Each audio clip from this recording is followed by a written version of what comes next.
Think you can just hit record and call it a podcast? Think again, because 90% of podcasts never get past episode 3.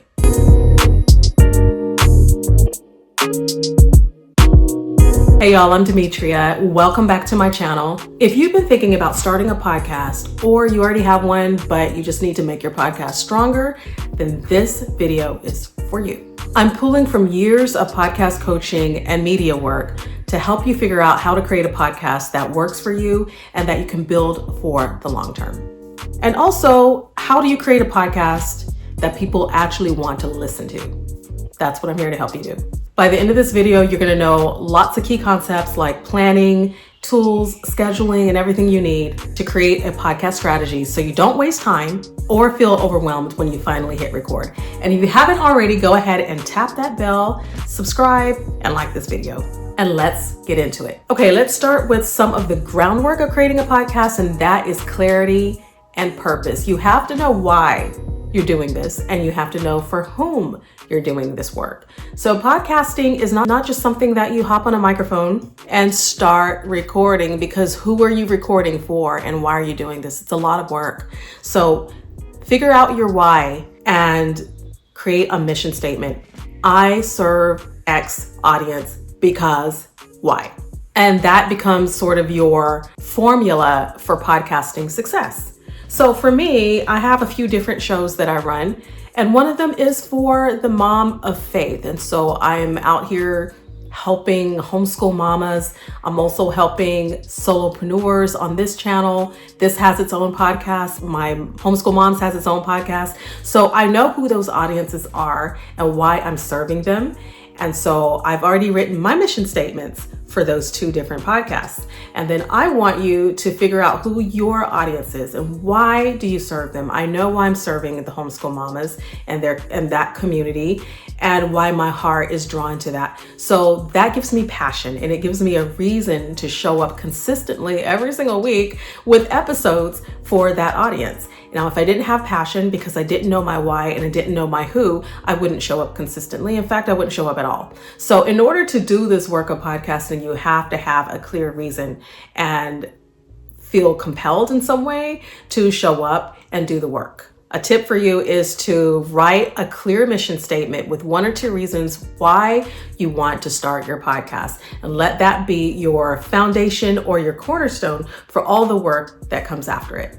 All right, so now let's talk about the second thing that I want you to know about. This is very important because this really will shape the way your podcast is formed. Okay, so there's different ways to create your show. You can create it by using a script or an outline, okay? Or you can just wing it. But I don't recommend just winging it unless you're really confident in how you want to show up. So the first thing is a script, and that's for those of you who feel like, I really don't know what to say and I'm really gonna get lost.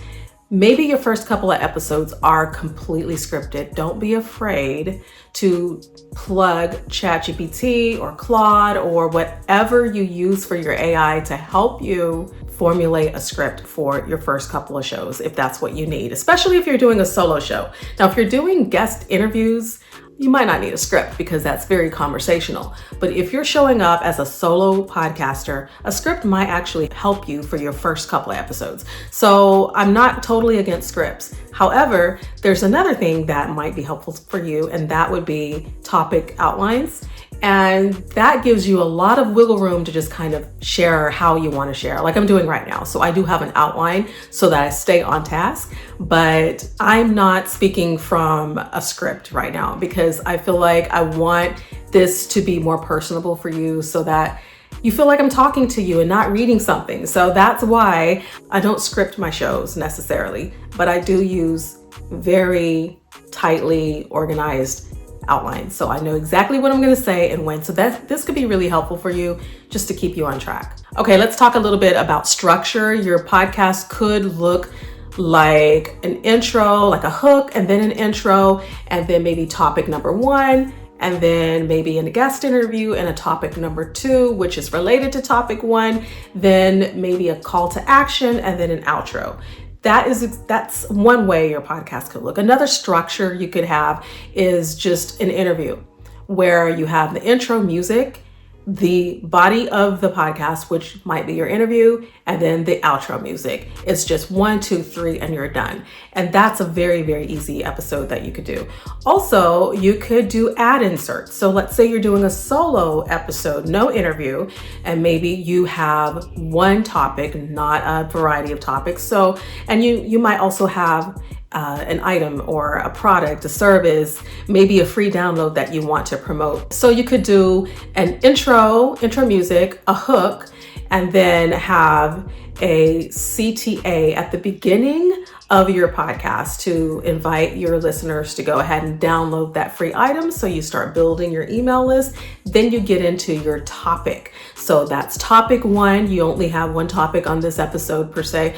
And then at the end, maybe you sandwich that with another CTA, and then you have an outro, your outro music, you're done.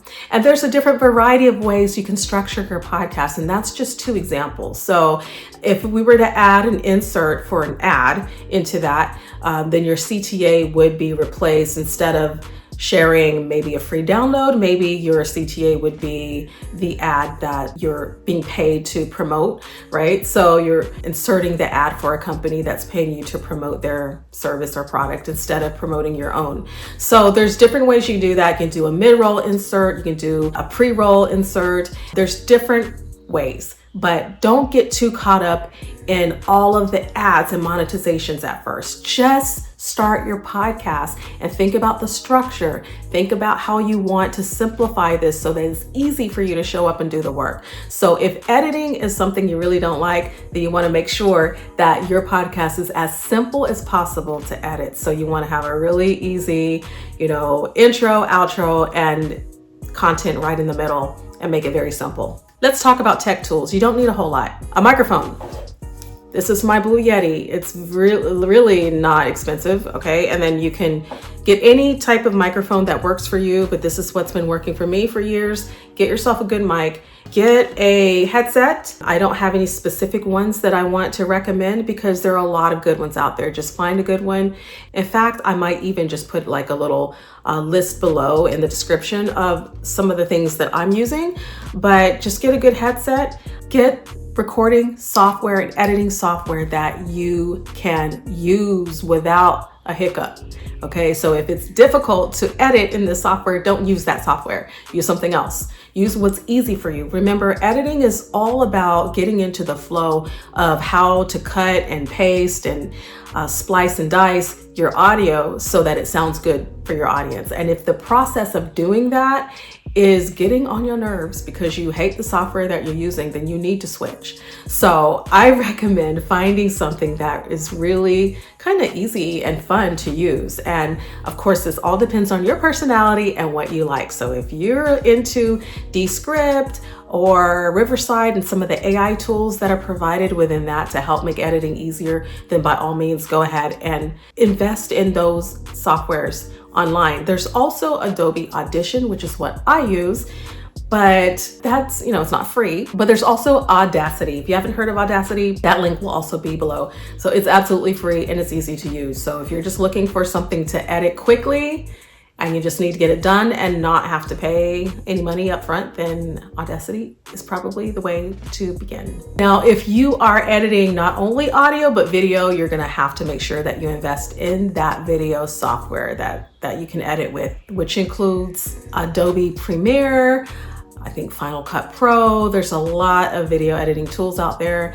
You can definitely use Riverside, Descript. All those will help you edit your videos. So if you're running interviews, you'll have to do something or edit with the software that allows you to not only edit the audio, but the video as well. And let's really talk very quickly about how to stay consistent in growing your podcast. Every once in a while, you'll want to update your mission statement just so that you stay focused on who you're serving, because that could actually evolve.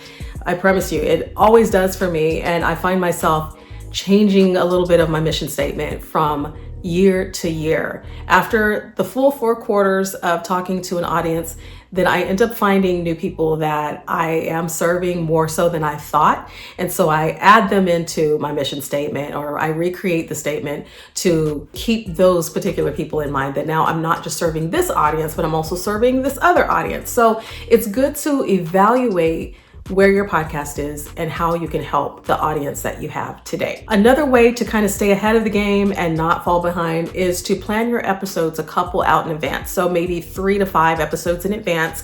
Have it already planned out. That means if you are a scripter, then go to your AI tools and get the help you need to script out and outline your shows so that you know what you're going to be talking about. Get those titles, get those topic ideas, and start batching those ideas and getting those outlines ready and prepared so that all you have to do when it's time to record on recording days, sit down, press record, and record. One thing that your audience might like is to have you mix up those episode ideas a little bit, mix up your shows so that sometimes you're doing interviews and sometimes you're doing solo shows. And then that way you can also figure out what best suits you. So maybe you don't want to always be interviewing guests. Maybe you like solo podcasting, and maybe your listeners prefer to hear you rather than your guests. So you have to figure out where that balance is and how you're going to run your show. But if you mix it up a bit, it gives you the flexibility to figure out what you like the best and to give your audience a chance to give you the feedback that you need to keep your show going. And lastly, you want to think about repurposing those video clips and reels and things that you are going to need to share on your social media. So think about ways you can share and promote your podcast to spread the word and to get everyone on board with you, right? And to gain new followers and new subscribers because of your show. Don't be afraid to toot your own horn and to share your podcast. So if you're serious about starting a podcast, remember you might have the best mic in the world and the best audio software in the world, but none of that's going to save you. What's going to save you is knowing exactly what you want to share with the world. Know your mission statement and stay consistent with your purpose. If you need any help with planning out your podcast, I do have free coffee chats at the time of this recording, so I'd love to have you jump on a call with me and we can talk through your ideas for your next episode. Be sure to check the links in the description below. And if you're new here, hit that subscribe bell, please. Share with a friend who wants to start a podcast and give me a nice thumbs up on this video. See you next time, and remember, you can make your voice heard. Happy podcasting.